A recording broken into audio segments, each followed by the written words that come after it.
নমস্কাৰ, এটা নতুন ভিডিঅ' সৈতে পুনৰ আপোনালোকক মোৰ চেনেললৈ স্বাগতম জনাইছো। আজিৰ এই ভিডিঅ'টোত অসম পেপাৰৰ লগত সংগতি ৰাখি এটা খুব গুৰুত্বপূৰ্ণ বিষয় আলোচনা কৰিম আৰু এই বিষয়টো কেৱল মাত্ৰ মেইনছৰ কাৰণে নহয়, প্ৰিলিমিনাৰীৰ কাৰণেও আমাৰ সহায়ক হ'ব। আজিৰ যি বিষয়টো হ'ল, এই বিষয়টো আছাম ট্ৰিবিউনৰ 7 আগষ্টৰ এডিটৰিয়েলত আহিছিল আৰু টপিকটো হ'ল ৰিভাইভিং হেণ্ডলুম ইণ্ডাষ্ট্ৰী অফ আছাম। এই বিষয়টো খুবেই গুৰুত্বপূৰ্ণ হয় কাৰণ ইয়াৰ ওপৰত কুৱেশ্যন অহাৰ সম্ভাৱনা যথেষ্ট আছে। আমাৰ যি হেণ্ডলুম ইণ্ডাষ্ট্ৰী হয়, ই এটা খুব গুৰুত্বপূৰ্ণ সেক্টৰ হয়, যাৰ জৰিয়তে এমপ্লয়মেণ্ট জেনেৰেশ্যনৰ ক্ষেত্ৰত হওক বা ছ'চিঅ' ইকনমিক ডেভেলপমেণ্টৰ কাৰণে ই এটা খুব গুৰুত্বপূৰ্ণ সেক্টৰ হয়। গতিকে পেপাৰত যিখিনি তথ্য পাইছোঁ তাৰ ওপৰত আলোচনা কৰিম, লগতে কিছুমান এডিশ্যন মই আপোনালোকৰ কাৰণে আগবঢ়াম। অভাৰঅল এটা 360 ডিগ্ৰী ভিউ দিবৰ কাৰণে চেষ্টা কৰিম, যাৰ জৰিয়তে আপোনালোকে যিকোনো ধৰণৰ কুৱেশ্যন আহিলে ইয়াৰ ওপৰত লিখিব পাৰিব বা ছ'চিঅ' ইকনমিক ডেভেলপমেণ্টৰ ক্ষেত্ৰত বেলেগ কুৱেশ্যন আহিলেও আমি এক্সাম্পল হিচাপে হেণ্ডলুম ছেক্টৰটোৰ কথা ব্যৱহাৰ কৰিব পাৰিম। এতিয়া ইয়াত এটা কুৱেশ্যন মই এড কৰিছোঁ, the state handloom sector supports livelihoods and preserve its rich heritage but the myriad challenges it faces need to be address. অৰ্থাৎ আমাৰ যি অসমৰ হেণ্ডলুম ছেক্টৰ হয়, ই লাইভলিহুডৰ ছাপোৰ্ট কৰে আৰু ই এটা ৰিচ হেৰিটেজ হয়। বহু বছৰ আগৰ পৰা চলি থকা ই এটা ইণ্ডাষ্ট্ৰী হয়, গতিকে ই এটা ৰিচ হেৰিটেজ হয়, বাট বিভিন্ন ধৰণৰ সমস্যা আছে, যাৰ কাৰণে এই যি ধৰণে গ্ৰ' কৰিব লাগিছিলে এই ধৰণে গ্ৰ' কৰিব পৰা নাই। গতিকে তাক কি ধৰণে এড্ৰেছ কৰিব পাৰি তাৰ ওপৰত এটা ডিছকাশ্যন সোধা হৈছে। গতিকে 10 মাৰ্কছৰ কাৰণে দিছোঁ, আপোনালোকে 15 মাৰ্কছৰ কাৰণেও ট্ৰাই কৰিব। গতিকে এই কুৱেশ্যনটো মই আপোনালোকৰ কাৰণে আগবঢ়ালোঁ। ইয়াৰ ওপৰত বেছ কৰি আপোনালোকে লিখি মোলৈ যদি পঠাই মই ইভালুৱেট কৰি আপোনালোকক ক'ম। এতিয়া যিটো টপিকৰ ওপৰত আছাম ট্ৰিবিউন আহিছিল 7 আগষ্ট 2025, ৰিভাইভিং আছামছ হেণ্ডলুম ছেক্টৰ। গতিকে যদিও আৰ্টিকলটোৰ শেষত এই কথাখিনি উল্লেখ আছিল, মই প্ৰথমতে লিখিছোঁ আমি হেণ্ডলুম ইণ্ডাষ্ট্ৰীৰ ওপৰত যদি কিবা কুৱেশ্যন আহে আমি মহাত্মা গান্ধীৰ এই ষ্টেটমেণ্টটো দিব পাৰোঁ। During his first visit to Assam in 1921, Mahatma Gandhi wrote, "Every Assamese woman is a born weaver and she can weave fairly on her loom." 7 আগষ্টটো নেশ্যনেল হেণ্ডলুম ডে হিচাপে অবজাৰ্ভ কৰা হয়। অবজেক্টিভটো কি হয়? To generate awareness about the significance of handloom industry, recognizing its socio-economic development of the country and to protect the heritage. গতিকে এই তিনিটা কথাৰ ওপৰত ভিত্তি কৰি নেশ্যনেল হেণ্ডলুম ডে অবজাৰ্ভ কৰা হয়। 7 আগষ্টটো কি কাৰণে লোৱা হৈছে হেণ্ডলুম ডে হিচাপে? স্বদেশী মুভমেণ্টটো তেতিয়াই লঞ্চ কৰা হৈছিল 7 আগষ্ট 1905। আমি সকলোৱে হিষ্ট্ৰীত পঢ়িছোঁ, গতিকে ইয়াৰ ওপৰত মই বেলেগকৈ ডিছকাশ্যন নকৰোঁ। স্বদেশী মুভমেণ্ট কি হয় আপোনালোকে সকলোৱে জানে। বিদেশী বস্তু বৰ্জন আৰু স্বদেশী বস্তু গ্ৰহণৰ কাৰণে এই মুভমেণ্টটো হৈছিলে। First day was celebrated centrally on August 7, 2015। গতিকে 2015ৰ পৰা ইয়াক চেলিব্ৰেট কৰি অহা হৈছে। থাৰ্ড এডিশ্যনটো শ্ৰীমন্ত শংকৰদেৱ কলাক্ষেত্ৰ গুৱাহাটীত অবজাৰ্ভ কৰা হৈছিল আৰু 11th মানে এই বছৰৰ 11th টাৰ্মটো হৈছে নেশ্যনেল হেণ্ডলুম ডে দিল্লীত অবজাৰ্ভ কৰা হৈছে। গতিকে এইখিনি আমি প্ৰিলিমছৰ কাৰণে মনত ৰাখিব পাৰোঁ। বিভিন্ন ধৰণৰ এৱাৰ্ড ডিষ্ট্ৰিবিউট কৰা হয়। Sant Kabir Handloom Award and Kamala Devi Chattopadhyay Award are conferred on handloom weavers, designers, handloom organizations and marketing agencies for excellence in the handloom sector. গতিকে প্ৰিলিমিনাৰী কাৰণে আমাক সুধিব পাৰে যে which of the award is related to handloom industry, তেনেকৈ দিব পাৰে। গতিকে হেণ্ডলুম শব্দটো থাকিলেতো আমি পাৰিমেই অবভিয়াছলি। কেতিয়াবা হেণ্ডলুম শব্দটো থাকিব, বাট সন্ত কবিৰ নিদি পেলাই বেলেগ এটা নাম দি দিব, তেতিয়া আমি জানিব লাগিব যে সন্ত কবিৰ আৰু কমলা দেৱীৰ লগত জড়িত। আনহাতে আমি এৱাৰ্ডখিনি আমি মেইনছতো লিখিব পাৰোঁ, যাতে এনকাৰেজ কৰিব পৰা যায় ৱেভাৰ্ছ হওক বা ডিজাইনাৰ হওক বা হেণ্ডলুম অৰ্গেনাইজেশ্যনৰ লগত জড়িত থকা মানুহবিলাকক এনকাৰেজ কৰিবৰ কাৰণে বিভিন্ন ধৰণৰ এৱাৰ্ড দিয়া হয়। এই কথাটো আমি মেইনছত লিখিব পাৰিম। এতিয়া নেশ্যনেল হেণ্ডলুম ডেৰ অবজেক্টিভবিলাক আমি চাম। অলৰেডি মই কৈছোঁৱে, বাট অলপ দীঘলকৈ ইয়াত দিয়া আছে। To recognise the extraordinary skills and contributions of handloom weavers, designers, organisations and marketing agencies towards the promotion, development and preservation of the weaving tradition and welfare of the weaving community. গতিকে handloom ৱেভাৰসকলৰ যি contribution হয় বা তেওঁলোকৰ যি এক্সট্ৰাঅৰ্ডিনাৰী skills হয় বা organisation বা marketing এজেঞ্চিবিলাকে promotion, development আৰু প্ৰিজাৰ্ভেশ্যনৰ ক্ষেত্ৰত যি ধৰণৰ কাম কৰিছিল তাক ৰিকগনাইজ কৰিবৰ কাৰণে, স্বীকৃতি দিবৰ কাৰণে নেশ্যনেল হেণ্ডলুম ডে অবজাৰ্ভ কৰা হয়। Secondly, to acknowledge the talent and workmanship of young weavers. এইটো ডেফিনেটলি আপোনালোকে বুজি পাইছে যে যিবিলাক টেলেণ্ট আছে বা ৱৰ্কমেনশ্বিপ য়ং ৱেভাৰ্ছবিলাক আছে তেওঁলোকৰ একনলেজ কৰিবৰ কাৰণে আৰু এনকাৰেজ কৰিবৰ কাৰণে, to be the role models and inspire other to emulate them গতিকে হ্যান্ডলুম সেক্টৰটো আমাৰ কাৰণে খুবেই জৰুৰী হয় আমি যদি অকমান ভালদৰে চিন্তা চৰ্চা কৰি চাওঁ আমাৰ এডুকেশ্যন সিস্টেমটো আমাক কেৱল মাত্ৰ চাকৰিমুখী জ্ঞান দিছে যে সৰুৰ পৰাই আমি বহুতৰ ক্ষেত্ৰত বা নিজৰ ক্ষেত্ৰতো চাওঁ যে আমি বিজনেছ বা আমি সেলফ এমপ্লয়মেন্টৰ কাৰণে কেতিয়াও নেভাবো আজিকালি ভাবিব লৈছে কিন্তু আগৰ দিনত কি হয় চাকৰি এটা পোৱাৰ কাৰণে বেছি চেষ্টা কৰা হয় কিন্তু এই ধৰণৰ যদি স্কোপ বিলাক দিয়া হয় বা মোটিভেট কৰা হয় ইয়ং জেনেৰেশ্যনক আমাৰ যেটো এতিয়া মই বাৰে বাৰে বিভিন্ন ভিডিঅত কৈ আছো যে আমাৰ যেটো ইয়ং জেনেৰেশ্যন ভাৰতবৰ্ষত বৰ্তমান সময়ত যথেষ্ট বেছি গতিকে তেওঁলোকক যদি আমি এনকাৰেজ কৰি এনে ধৰণৰ কামত নিয়োগ কৰিব পাৰো তেন্তে সোশিও ইকোনমিক ডেভেলপমেন্টৰ ক্ষেত্ৰত আমি যথেষ্টখিনি প্ৰগ্ৰেছ কৰিব পাৰিম ইয়ং জেনেৰেশ্যনৰ যি আনএমপ্লয়মেন্ট যি ইস্যু আছে এই ইস্যু সলভ কৰাৰ ক্ষেত্ৰতো ই যথেষ্ট সহায় কৰিব গতিকে মই পইণ্টছখিনি যদিও প্ৰভাইড কৰিছো আপোনালোকে ইয়াক বিভিন্ন ধৰণে ইউটিলাইজ কৰিব পাৰিব বিভিন্ন ধৰণে তাক আমি বিভিন্ন এনসাৰ লিখিব পাৰিম to reward individual organization that adopt innovative measures for the marketing of handloom products and recognize their achievement গতিকে ইনোভেশনৰ ক্ষেত্ৰতো ৰিৱাৰ্ড দিয়াৰ কাৰণেও ইয়াত প্ৰভিজনছ আছে গতিকে এইকিটা পইণ্ট আমি মেইনছত লিখিবৰ কাৰণে চেষ্টা কৰিম আমি তাত নিলিখো যে নেশ্যনেল হ্যান্ডলুম ডে কিয় অবজাৰ্ভ কৰা হয় বুলি নহয় যে আমি এটো ক'ব পাৰো যে হ্যান্ডলুম ডে এটা অবজাৰ্ভ কৰা হয় যাৰ জৰিয়তে এইকিটা অবজেক্টিভৰ জৰিয়তে ইয়ং জেনেৰেশ্যন হক বা অসমৰ বা ভাৰতবৰ্ষৰ যিমানবোৰ ৱেভাৰ্ছ আছে তেওঁলোকক এনকাৰেজ কৰিবৰ কাৰণে তেওঁলোকৰ কামক স্বীকৃতি দিবৰ কাৰণে বিভিন্ন ধৰণৰ প্ৰভিজন ৰখা হৈছে এতিয়া ইয়াত কৈছে এই শব্দবোৰ আমি ইউজ কৰিব পাৰো হেকাৰণে এক্স্যাক্টলি নিউজত যেটো পাইছো মই এডৰণে লিখিছো যে handloom weaving is inextricably linked with Assamese culture অসমীয়া সংস্কৃতিৰ লগত জড়িত হৈ আছে গতিকে ইন ইনজৰেবলি মানে আমি তাক যদি বহলাই কওঁ আমি সেই ধৰণেও লিখিব পাৰো যে ইয়াক আমাৰ লগত জড়িত এনেকুৱা এটা কালচাৰ হয় যাক আমি কেতিয়াও ষ্টপ কৰিব নোৱাৰো কেতিয়াও আমি প্ৰিভেন্ট কৰিব নোৱাৰি আমাৰ লগত চলিয়ে থাকিব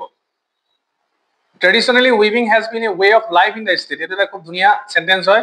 আমাৰ ৰাজ্যত ই এটা আমাৰ ওয়ে অফ লাইফ হয় কাৰণ ইয়াৰ লগত বিভিন্ন মানুহ জড়িত হৈ থাকে এতিয়া আমাৰ ঘৰতে আমাৰ মা হক বা আমাৰ যিমান মহিলাসকল আছে তেওঁলোকে বিজনেছ পাৰপজত নলৈলেও কিন্তু সকলোৱে জানে আৰু তেওঁলোকে এতিয়াহে খুব কমি আহিছে আগৰ দিনত আমি মা হাতকো দেখিছো যে তেওঁলোকে ঘৰতে বিভিন্ন গামুচা বনাই বা বিভিন্ন কাপোৰ বয় গতিকে ই এটা আমাৰ ওয়ে অফ লাইফ হয় যেটো আমাৰ লগত জড়িত আমাৰ কালচাৰ লগত জড়িত হয় ইয়াত আৰু এটা বাক্য মই পাইছো great textile tradition since time immemorial গতিকে ই আমাৰ লগত অতীজৰে পৰা জড়িত হয় ইয়াত মই বস্তুখিনি যি ধৰণে ট্ৰিবিউনত মই পাইছো সেই ধৰণে ক্ৰমান্বয়ে দিয়া আছে বাট আপোনালোকে লিখোতে কিন্তু অগাপিছা কৰি লিখিব লাগিব তাৰ কাৰণে আপোনালোকে হেই যেটো মই কোৱেশ্চন দিছো তাক প্ৰেক্টিছ কৰিব বা বিভিন্ন ধৰণৰ কোৱেশ্চন অলৰেডি যদি আহিছে আপোনালোকে চেক কৰিব Assamese women are born weavers. Already Mahatma Gandhi can produce their own clothes, especially in rural areas. The tradition of weaving is handed down to next generation by weavers who excel in the production of extremely beautiful and intricate motifs and designs on their looms. তেওঁলোকৰ তাঁতৰ শালত বিভিন্ন ধৰণৰ ধুনীয়া আৰু extremely beautiful designs বিলাক বনাব পাৰে আৰু ই এটা জেনেৰেশ্যনৰ পৰা আন এটা জেনেৰেশ্যনলে ক্ৰমান্বয়ে গৈ থাকে Second largest employment provider বুলি কোৱা হৈছে after agriculture for rural population in Assam অসমৰ ক্ষেত্ৰত এটো আমি definitely introductionটো ব্যৱহাৰ কৰিব পাৰো As per fourth national handloom census এইখিনি ডাটা আমি মেইনছত ব্যৱহাৰ কৰিব পাৰো কাৰণ ই আমাৰ গুৰুত্বটো দেখাব কি ধৰণে গুৰুত্বপূৰ্ণ হয় 12.69 লাখ handloom households আছে 12.83 লাখ weavers হয় 12.46 লাখ handlooms আৰু গোটেই কান্ট্ৰি টোটাল আছে 31.45 lakh handloom households 35.22 lakh weavers and elite workers and 31.45 lakh handlooms very important গতিকে যথেষ্ট সংখ্যক আমাৰ অসমতে আছে নেক্সট এই ডাটাটো আমি ব্যৱহাৰ কৰিব পাৰো 91.9% of Assam weavers are women গতিকে মহিলাসকল হয় গতিকে মহিলা সবলীকৰণৰ ক্ষেত্ৰত আমি ইয়াক ডেফিনেটলি ব্যৱহাৰ কৰিব পাৰো shows increasing trends in terms of number of handlooms অসমত number of handlooms increase হৈ গৈছে আনহাতে ভাৰতৰ বিভিন্ন ৰাজ্যত বা বিভিন্ন প্ৰান্তত কিন্তু ইয়াৰ পৰিমাণ দিনক দিনে কমি গৈছে হ্যান্ডলুমৰ ঠাইত পাৱাৰ লুমছ আহিছে ইছু কিছুমান আছে ইছু অসমৰ ক্ষেত্ৰত দেখা যায় যদি ইমানখিনি মানুহ জড়িত হৈ আছে কিন্তু তেওঁলোকে পাৰ্ট টাইম আৰ্টিসানছ হয় আৰু সেই কাৰণে প্ৰডাক্টিভিটি পাৰ লুম কম্পেয়াৰ টু আদাৰ ষ্টেটছ কমি আছে বেলেগ ষ্টেটত মানে প্ৰত্যেক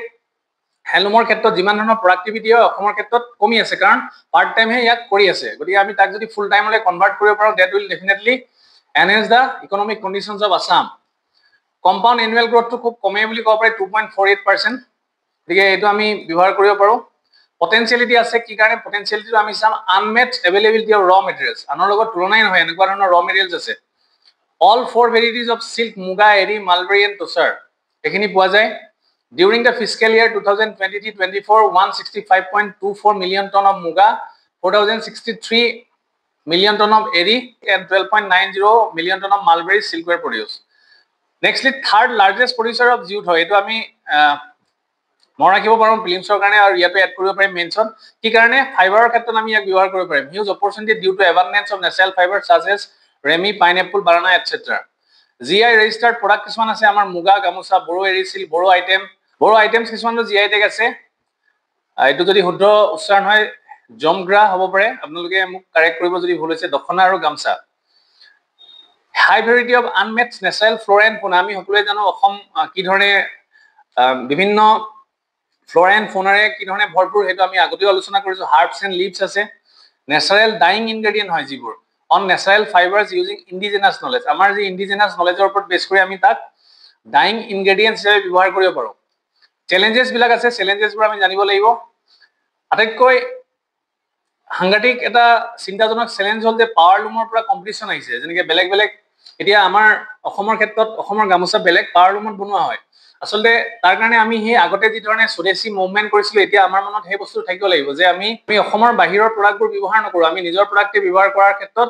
গুৰুত্ব আৰোপ কৰিব লাগিব আমাৰ নিজৰ মাৰ্কেট নিজেই ক্ৰিয়েট কৰিব লাগিব যেটো ভোকেল ফৰ লোকেল যেটো কনসেপ্ট আমি তাক গুৰুত্ব আৰোপ কৰিব লাগিব গতিকে পাৱাৰ লুমৰ কম্পিটিশন হয় imitation of designs and motifs by power loom এটো স্পেলিং মিস্টেক হ'ল পাৱাৰ লুম হ'ব লাগিছিলে w টো থাকি গ'ল power loom sector of other states lack of market access ডাঙৰ এটা সমস্যা লেক অফ মাৰ্কেট এক্সেছ যেটো আমি বিভিন্ন ক্ষেত্ৰত লিখিবই পাৰিম কাৰণ মাৰ্কেট ইন্টিগ্ৰেশন অফ বা মাৰ্কেট এক্সেছ তো আমাৰ এটা খুব সমস্যা হয় ৰ মেটেৰিয়েলছৰ কষ্টবোৰ বাঢ়ি গৈছে ওয়েভাৰছ ইনেবিলিটি টু এডপ্ট মডাৰ্ন টেকনলজি আগৰ আমাৰ যিবিলাক হিপিনি আছে তেওঁলোকে নতুন টেকনলজিবোৰ ব্যৱহাৰ কৰাৰ ক্ষেত্ৰত এক্সপাৰ্ট নহয় গতিকে ট্ৰেইনিঙৰ কথা লাগিব আমি চ্যালেঞ্জেছখিনিৰ লগত আমি এইখিনি কথাও চাম কি ধৰণে তাক সলভ কৰিব পাৰি মনত আহি যাব লাগিব আপোনালোকৰ লিমিটেড ডিজাইন ইনোভেশনৰ ক্ষেত্ৰত লিমিটেশন দেখা যায় ডিজাইনৰ ক্ষেত্ৰত ফাইনান্সিয়াল কনস্ট্ৰেইনটো ডেফিনেটলি আছে মানে এতিয়া যিসকল আমাৰ গাঁৱলীয়া হিপিনি আছে তেওঁলোকে কেৱল মাত্ৰ নিজেই ঘৰতে ব্যৱহাৰ কৰিবৰ কাৰণে হে কিবা এটা বয় তেওঁলোকে বহল পৰিসৰত বিজনেছ পাৰপজত কৰিব নোৱাৰে বিকজ অফ ফাইনান্সিয়াল কনস্ট্ৰেইন গতিকে তাৰ কাৰণে চৰকাৰে বিভিন্ন ধৰণৰ সহায় আগবঢ়াব লাগিব সেইটো আমি মনলৈ আনিম inadequate business acumen and entrepreneurship skills এটা ডেফিনেটলি হয় পোৰ ইনফ্ৰাষ্ট্ৰাকচাৰ এটা ডাঙৰ সমস্যা আন্তঃগাঁথনিৰ যেটো কথা কোৱা হৈছে lack of supply chain management skills inability to turn Assam handloom into a brand হিচাপে আমি যেলৈকে তাক তৈয়াৰ কৰিব পৰা নাই inability কোৱা হৈছে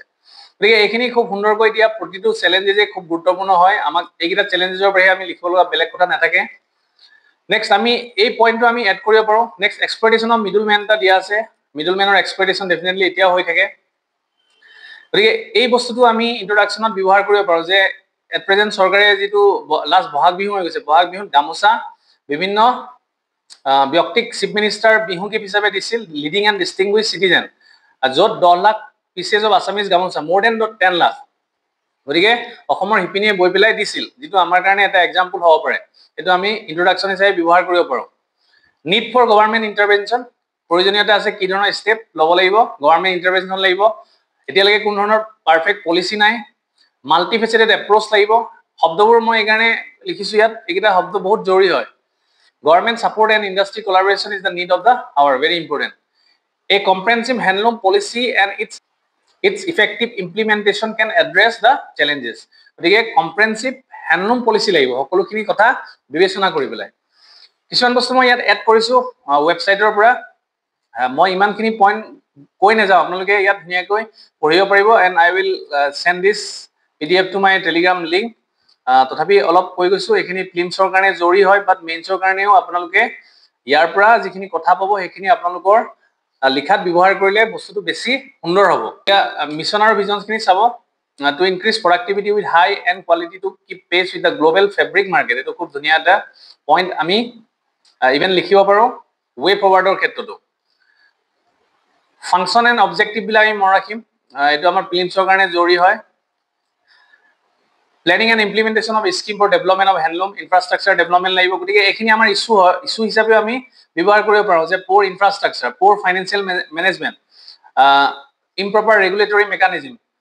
এই ধৰণৰকে আমি ইয়াক ফাংচনছ কিনিকে আকৌ আমি উল্টাই চ্যালেঞ্জ হিচাপে লিখি আমি তাক আকৌ ওয়ে ফৰৱাৰ্ড হিচাপে ব্যৱহাৰ কৰিব পাৰো এটো আপোনাৰ ৰাইটিং স্কিল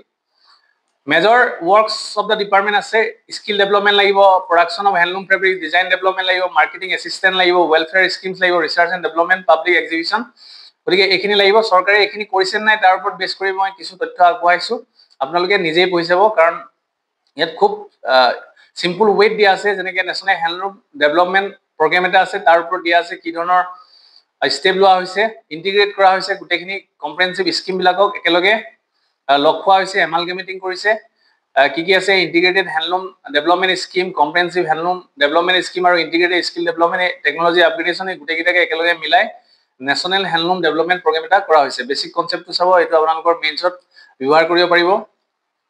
এইকেইটা এক্সাম্পল আপোনালোকে দিবৰ কাৰণে মই এড কৰিছোঁ। 102 হেণ্ডলুম ট্ৰেইনিং চেণ্টাৰ আছে, গভৰ্ণমেণ্টৰ ইনিচিয়েটিভবিলাক লিখিব যাওঁতে এইখিনি লিখিব। 98 numbers of weavers extension service unit আছে। হেণ্ডলুম ট্ৰেইনিং ইনষ্টিটিউট আছে, 4টাকৈ হেণ্ডলুম ট্ৰেইনিং ইনষ্টিটিউট আছে, সেইখিনি আপোনালোকে এড কৰিব। গভৰ্ণমেণ্ট ৱেবছাইটটো চোৱাটো খুবেই জৰুৰী হয়, তাৰ পৰা আমি একজেক্টলি একদম সঠিক তথ্যটো পাওঁ, য'ত ভুল হোৱাৰ কোনো সম্ভাৱনা নাথাকে। গতিকে এইটো এটা ইম্পৰ্টেণ্ট পাৰ্ট হয়। হেণ্ডলুম প্ৰডাকশ্যন চেণ্টাৰৰ বিষয়ে আপোনালোকে এক্সাম্পল দিব, ইমানখিনি লিখিব নালাগে, বাট মই এড কৰিছোঁ so' that you can read and enhance your knowledge, আৰু যিমানে নলেজ বাঢ়িব সিমানে ৰাইটিং স্কিলটো ডেভেলপ হয়। এই প্ৰেক্টিছতে দিয়া আছে লেক অফ ৱৰ্কিং কেপিটেল এটা আমি ইছ্যু পাওঁ, এইটো দিয়া আছে। ৰিচাৰ্চ এণ্ড ডেভেলপমেণ্টটো আমি লাগিব বুলি কৈছোঁ ফাংচনৰ ক্ষেত্ৰত, গতিকে তেনেকুৱা ধৰণৰ অপশ্যন আছে নাই। 1 handloom research and designing centre আছে, ক'ত আছে এইটো ইয়াত দিয়া আছে, GNB road, Ambari, Guwahati.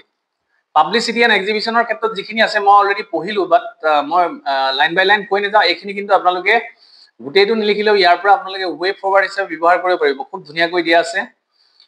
With a view to create awareness about the schemes and programs taken up by government, publicity and exhibition cell has been established in Directorate. It is observed that in some part of the state waivers are not aware. গতিকে এইটো আমি government ইনিচিয়েটিভতো লিখিব পাৰোঁ, বা ৱে ফৰৱাৰ্ডতো লিখিব পাৰোঁ, বা আমি এটা ফিউচাৰিষ্টিক ভিউ দি পেলাই আমি এটা কনক্লুজন হিচাপেও ইয়াক লিখিব পাৰোঁ। স্বনিৰ্ভৰ নাৰী আছে, ইয়াৰ ওপৰত যদি ছিংগুলকৈ আপোনালোকৰ কুৱেশ্যনো আহে আপোনালোকে ইয়াক এড কৰিব পাৰিব। এটা ফ্লেগশ্বিপ স্কিম হয় through directorate of handloom and textile Assam. কি ধৰণৰ এইম কৰা হৈছে, to be procured directly from indigenous weavers through the dedicated Swanirbhar Nari portal. ইয়াত কোৱা হৈছে যে to empower the indigenous weavers of the state and to provide financial support, very important. It is an attempt to facilitate the sustainable development of handloom weavers located in and outside identified handloom clusters into a cohesive, self-managing and competitive socio-economic unit. মই ভাবোঁ যে আজি ইয়াত যিখিনি কথা আলোচনা কৰা হৈছে, ইয়াতকৈ আৰু হেণ্ডলুম ইণ্ডাষ্ট্ৰীৰ ক্ষেত্ৰত আপোনালোকক আৰু বেলেগ তথ্য নালাগে। এটা হলিষ্টিক ভিউ দিয়া হৈছে, য'ত সকলোখিনি কথাই উল্লেখ আছে, কি ধৰণে গভৰ্ণমেণ্টৰ ইনিচিয়েটিভ আছে, কি ধৰণৰ চেলেঞ্জেছ আছে, বা বৰ্তমান ষ্টেটাছটো কি, ইয়াৰ ভৱিষ্যত কি, তাৰ ওপৰত যিকোনো ধৰণৰ কুৱেশ্যন আহিলে আপোনালোকে লিখিব পাৰিব। আৰু ইকনমিক ডেভেলপমেণ্ট বা ছ'চিঅ' ইকনমিকৰ ক্ষেত্ৰত হওক বা উইমেন এম্পাৱাৰমেণ্টৰ ক্ষেত্ৰত যিকোনো ধৰণৰ কুৱেশ্যন আহিলে আপোনালোকে ইয়াক এক্সাম্পল হিচাপে ব্যৱহাৰ কৰিব। গতিকে